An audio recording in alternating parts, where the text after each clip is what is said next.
থেকে উত্তরণের পর্যালোচনা সভায় ১৬ সিদ্ধান্তের অগ্রগতি নিয়ে আলোচনা। জুলাই গণহত্যায় লাশের সঙ্গে বর্বরতা কারবালাকেও হার মানিয়েছে বলেছেন তারেক রহমান। জামায়াতে ইসলামীর আমির ডাক্তার শফিকুর রহমানের হার্টে একাধিক ব্লক ধরা পড়েছে।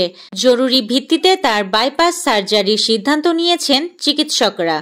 সালমান এফ রহমান সহ ৩ জনকে পুঁজিবাজারে আজীবন অবাঞ্ছিত ঘোষণা। এনসিপিকে শহীদ মিনার ছেড়ে দিল ছাত্রদল। জাতীয় নাগরিক পার্টি এনসিপির অনুরোধে জাতীয় শহীদ মিনারে পূর্বঘোষিত ছাত্র সমাবেশের স্থান পরিবর্তন করল ছাত্রদল। এবারে গাজীপুরে একটি আসন বাড়বে এবং বাগেরহাটে একটি আসন কমবে বলেছে নির্বাচন কমিশন। সাবেক সমন্বয়কের বাসা থেকে সোয়া ২ কোটি টাকার চেক উদ্ধার। কক্সবাজারে ৭তলা ভবন থেকে পড়ে ব্যবসায়ী মৃত্যু। সিলেটে স্কুল ছাত্র হত্যায় ৮ জনের ফাঁসি, যাবজ্জীবন ৭।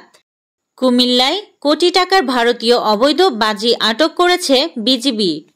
লক্ষ্মীপুরে টানা বৃষ্টিতে জনজীবনে চরম দুর্ভোগ নেমেছে।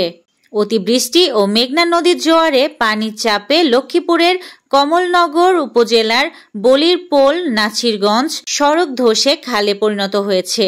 ফলে ১২ গ্রামের ২৫,০০০ মানুষের যোগাযোগ বিচ্ছিন্ন হয়ে গেছে। ভারতের পণ্যে ২৫% শুল্ক আরোপের ঘোষণা ট্রাম্পের। রাশিয়ার সঙ্গে বাণিজ্যের জন্য আলাদা দণ্ড। ইসরায়েলে অস্ত্র বিক্রি ঠেকাতে বিল আনছেন মার্কিন সিনেটর।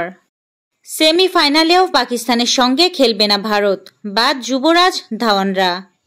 মেসিকে শাস্তির নামে বিশ্রাম দিয়েছে এমএলএস অল স্টার গেমে না খেলার কারণে শাস্তি হিসাবে ১ ম্যাচ নিষিদ্ধ হয়েছিলেন ইন্টার মায়ামি তারকা লিওনেল মেসি। কিন্তু সেই শাস্তি নাকি মেসির জন্য শাপে বর হয়েছে। এই ছিল আজকের শীর্ষ সংবাদ। ছিলাম আমি ইয়াসমিন আক্তার।